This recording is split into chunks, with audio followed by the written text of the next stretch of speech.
Welcome to the online class presented by AMM public school. तो आज की online class हमारी क्लास 7th के लिए है और सब्जेक्ट है मैथ्स। तो मैथ्स में हम अपना फर्स्ट चैप्टर सॉल्व करेंगे आज। फर्स्ट चैप्टर है इंटीजर्स। इंटीजर जैसे कि आप जानते हैं कि हमारे सारे नंबर्स यानी कि नेगेटिव भी और पॉजिटिव भी और इंक्लूडिंग जीरो, तो हमारे वो सारे नंबर्स किसके अंदर आते हैं? इंटीजर्स के अंदर आते हैं। अब इंटीजर्स को सॉल्व करने से पहले सबसे पहले हमें कुछ साइंस की इंफॉर्मेशन होना जरूरी है, तो देख लेते हैं। जब हमें दो साइंस एक साथ मिलते हैं या दो साइंस वाले नंबर एक साथ मिलते हैं, जैसे कि प्लस प्लस, यदि पहला नंबर प्लस का है और दूसरा नंबर भी प्लस का है तो दोनों नंबरों को हम करेंगे प्लस। इसी तरीके से यदि प्लस और माइनस, पहला नंबर प्लस का है और दूसरा नंबर माइनस है तो प्लस माइनस मिलकर होंगे माइनस, यानी कि उन दोनों नंबर को हमें माइनस करना है। इसी तरीके से माइनस और प्लस, यदि पहला नंबर माइनस है और दूसरा नंबर प्लस है तो दोनों नंबरों को हमें करना है माइनस। और माइनस माइनस, यदि पहला नंबर भी माइनस है और दूसरा नंबर भी माइनस है तो दोनों नंबरों को हमें करना होगा प्लस। माइनस माइनस मिलकर बनेगा प्लस। तो अब आप देखिए, जैसे कि हमारा एक्सरसाइज फर्स्ट ए है और क्वेश्चन नंबर फर्स्ट है सोल्व। हमें कुछ क्वेश्चन दिए गए हैं और उन्हें हमें सोल्व करना है। तो पहले क्वेश्चन में क्वेश्चन है 7 माइनस माइनस 4। तो 7 हम एज इट इज ऐसे ही उतारेंगे और माइनस माइनस मिलकर बन जाएगा प्लस और पीछे से 4। तो 7 और 4 को हमें करना है प्लस। 7 और 4 प्लस होकर आ जाएंगे 11 हमारा आंसर। सेकेंड क्वेश्चन भी सेम टू सेम है। 140 के साथ हमें 140 दिया है और 50 के साथ माइनस है और इन दोनों नंबरों के बीच भी माइनस है, तो माइनस माइनस मिलकर बन जाएंगे प्लस। 140 को 50 के साथ प्लस करेंगे तो 190 हमारा आंसर। अब नेक्स्ट क्वेश्चन पर आ जाते हैं। नेक्स्ट क्वेश्चन में -15 है हमारे पास और अंदर है माइनस माइनस, तो हम पहले ब्रैकेट ओपन करके माइनस माइनस को मिलाकर बनाएंगे प्लस। माइनस माइनस मिलकर बनेगा प्लस और पीछे से 4 एज इट इज उतारेंगे और फिर माइनस प्लस। दो नंबर है यहाँ पे, एक माइनस है और एक प्लस है, तो माइनस प्लस हमेशा होता है माइनस। यहाँ पे आपने देखा माइनस प्लस होता है माइनस। तो 15 में से 4 जाएंगे तो ये हमारे बचेंगे 11। लेकिन अब यहाँ पर जो नंबर बड़ा है, नंबर कौन बड़ा है? 15 या 4? तो 15 बड़ा है और 15 के साथ हमारा कौन सा साइन यूज हो रहा है? नेगेटिव। तो आंसर में भी हमारे नेगेटिव साइन आएगा। तो इसका मतलब ये है कि जिस नंबर का साइन बड़ा होता है वो ही साइन हमारा आंसर में आता है। नेक्स्ट क्वेश्चन की तरफ चलते हैं।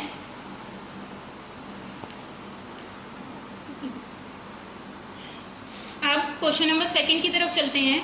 क्वेश्चन नंबर फर्स्ट का 4th पार्ट आपको खुद करना है, होमवर्क है ये आपका। क्वेश्चन नंबर सेकंड में हमें बुक में अगर आप रीड करें क्वेश्चन तो दिया गया है a boy standing on the 3rd stair on a staircase goes up by 5 more stairs. Question में क्या कहा गया है कि एक लड़का स्टेयरकेस के सीढ़ी मतलब किसी तीसरी सीढ़ी पर खड़ा हुआ है। यदि वह 5 सीढ़ी और ऊपर जाता है, 5 स्टेयर मोर यानी कि 5 सीढ़ी और ऊपर जाता है, which stair is he standing now, तो वह अब कौन सी सीढ़ी पर खड़ा होगा? At which stair will he be after he comes down by 2 stairs. और उसके बाद यदि वो 2 सीढ़ी नीचे उतर जाता है तब वह कौन सी सीढ़ी पर खड़ा होगा? तो सबसे पहले आप इस क्वेश्चन को समझिए। यदि यहाँ पर कोई बॉय है और यहाँ पर हम सीढ़ी लेकर चल रहे हैं, यदि कोई बॉय यहाँ पर इस टाइम खड़ा हुआ है, 1 2 3 कहा गया है a boy standing on 3rd stair, वह 3rd सीढ़ी पर खड़ा है और उसके बाद वो 5 सीढ़ी और ऊपर चढ़ता है, यानी कि 1 2 3 4 एंड 5। उसके बाद वो 5वीं सीढ़ी पर 5 सीढ़ी और ऊपर चढ़ा है, तो वो 1 2 3 4 5 इस टाइम कहाँ खड़ा होगा? यहाँ 5। तो अब उसकी जो स्टेज है वो कौन सी है? 1 2 3 पर वो पहले खड़ा था, 4 5 6 7 8, यानी कि अब वो 8th स्टेयर पर खड़ा है। 8th स्टेयर पर खड़ा है। उसके बाद इसी में दूसरा क्वेश्चन हमें दिया गया है कि यदि वो 2 सीढ़ी नीचे आ जाता है, यदि वह 2 सीढ़ी नीचे आ जाता है यानी कि 1 2, इस टाइम वो यहाँ पर खड़ा है, तो अब वो कौन सी स्टेयर पर है? नीचे से कौन सी स्टेयर पर है? 1 2 3 4 5 6, कौन सी पर है? 6th stair. इस तरीके से आप क्वेश्चन को थोड़ा प्रैक्टिकली देखेंगे तो आप इजीली उसे कर पाएंगे। आइए क्वेश्चन नंबर 3 की तरफ चलते हैं। क्वेश्चन 3 है हमारा, write down a pair of integer whose sum is -5। हमें ऐसे इंटीजर बताने हैं जिनको हम जब सम करें तो उनका जो आंसर बैठे वो -5 बैठे। तो ये आप कोई भी इंटीजर अपनी तरफ से ले सकते हैं, जो मैं इसमें सोल्व कराऊंगी वो भी, या फिर अगर आप कुछ और लेकर भी चलते हैं तो वो भी उसका करेक्ट आंसर होगा। जैसे कि यदि मैं a यहाँ पर लेती हूँ 8, और अब इसमें आपकी मर्जी है कि आप दोनों नेगेटिव इंटीजर लेना चाहते हैं या पॉजिटिव इंटीजर लेना चाहते हैं। यदि मैं एक पॉजिटिव और एक नेगेटिव इंटीजर लेके चलूं तो a मैंने 8 ले लिया यानी कि पॉजिटिव इंटीजर लिया है, और b मैंने लिया है, a लिया है -8 और b लिया है 3, यानी कि a लिया है नेगेटिव इंटीजर और b लिया है पॉजिटिव इंटीजर।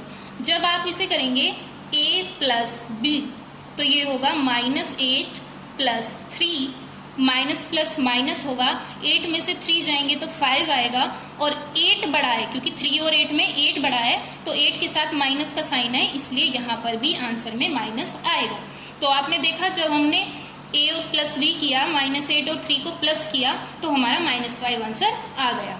तो हमारा इसका जो पेयर है वो है -8 और 3 हमारा आंसर। इसी तरह से डिफरेंस करना है, आप कोई भी नंबर ले सकते हैं, कोई भी इंटीजर, चाहे दोनों आप नेगेटिव लें चाहे दोनों पॉजिटिव लें या फिर एक नेगेटिव और एक पॉजिटिव लें। जैसे कि यदि मैं यहाँ पर लूँ, डिफरेंस निकालना है, a मैंने ले लिया, जैसे कि आप प्लस का कोई भी नंबर -12 ले सकते हैं, और b लिया मैंने 4, या फिर आप तो b हमने यहाँ -4 लिया है, a माइनस बी हम यहाँ करेंगे, दोनों का डिफरेंस निकालना है, a माइनस बी करेंगे तो -12 माइनस और b की वैल्यू है -4, तो -12 ऐसे ही आ गया और माइनस माइनस मिलकर बन गए प्लस, माइनस माइनस प्लस और 4 एज इट इज। तो जब आप इसे सोल्व करेंगे तो माइनस प्लस मिलकर होंगे माइनस, तो 12 में से 4 को जब आप माइनस करोगे तो ये आएगा आपका 8, और क्योंकि 12 बड़ा है तो 12 के सामने कौन सा साइन है, नेगेटिव का, तो आंसर में भी हमारे नेगेटिव आएगा, यानी कि 8 के साथ आएगा नेगेटिव। तो अब जो हमें इंटीजर लेने थे, यानी कि हमने इंटीजर लिए हैं -12 एंड 4, -12 एंड -4, दो इंटीजर लिए हैं, दोनों नेगेटिव। इसी तरह से आप पॉजिटिव लेकर भी कर सकते हैं। क्वेश्चन नंबर 3 और क्वेश्चन नंबर 4 आपको घर से होमवर्क में करना है। अब चलते हैं नेक्स्ट क्वेश्चन की तरफ। तो ये हमारा क्वेश्चन नंबर 4 है, write a pair of negative integer whose difference is 10। हमें ऐसे नेगेटिव इंटीजर लेने हैं जिनका डिफरेंस 10 आए और दोनों नेगेटिव होने चाहिए। तो a हम लेंगे -5 और b लेंगे, तो a की वैल्यू है -5 माइनस b की वैल्यू है -15, इक्वल टू क्या आएगा, -5 एज इट इज और माइनस माइनस मिलकर बन जाएगा +15। अब माइनस प्लस क्या होगा, -15 में से 5 जाएंगे तो हमारा आएगा 10, और साइन आप देखें तो यहाँ पर 15 हमारा बड़ा है, 15 नंबर बड़ा है तो 15 के आगे प्लस है, तो इसलिए हमारा आंसर भी +10 होगा। तो हमने जो इंटीजर का पेयर लिया है वो क्या लिया है, -5 और -15, ये हमारा आंसर है। इसी तरह से आप क्वेश्चन नंबर 2 सोल्व करेंगे और 3, 2 पार्ट है इसके, 2nd और 3rd आपको खुद से सोल्व करना है, ऊपर वाले पैटर्न पर ही है। आगे देखते हैं बुक में, क्वेश्चन नंबर है आपका 5, write a pair of integer whose difference gives. इसी तरह से जैसे सेम टू सेम आपने ऊपर वाला क्वेश्चन किया है उसी तरीके से ये भी क्वेश्चन है, इसमें जो जो आपको दिया गया है उसी के अनुसार आपको लेना है। जैसे कि ए नेगेटिव इंटीजर, जिससे कि हमारा एक नेगेटिव इंटीजर आए, 0 आए, इस तरीके से। यही एग्जाम्पल आपको बुक में करके भी बताया गया है, आप देखें तो पेज नंबर 8 पर आपका सेम टू सेम यही एग्जाम्पल है, एग्जाम्पल नंबर 5 यही है सेम टू सेम। तो आप इसकी हेल्प से भी अपना क्वेश्चन सोल्व कर सकते हैं। उसके बाद क्वेश्चन नंबर 6 में आते हैं आपके fill in the blanks. Fill in the blanks ये आपके ट्रू और फॉल्स हैं, स्टेटमेंट है, आपको बताना है ट्रू है या फॉल्स है, ठीक है। यानी कि ट्रू है लेकिन ट्रू आपको ये प्रूव करना है। अब जैसे कि यहाँ पर -6 प्लस -9 है और इक्वल टू है -9 प्लस।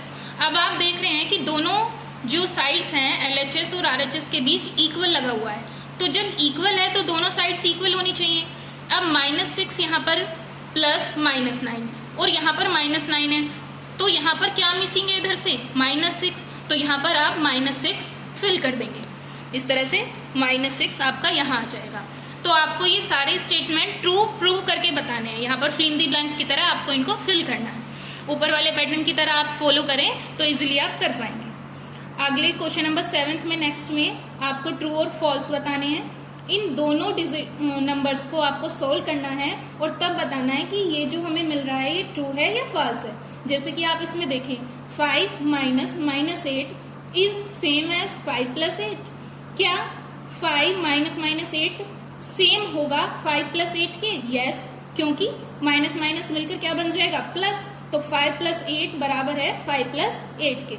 तो ये स्टेटमेंट हमारा ट्रू है। इसी तरीके से आपको आगे के क्वेश्चन भी समझकर और ट्रू और फॉल्स सॉल्व करने हैं। इस तरह आपकी एक्सरसाइज 1A पूरी आज कंप्लीट होती है। आपको ये सारा वर्क अपनी मैथ्स की नोटबुक में करना है और उसकी पिक हमें सेंड करनी है। ओके, अगली जो एक्सरसाइज है वो आगे क्लास में करेंगे। Thank you.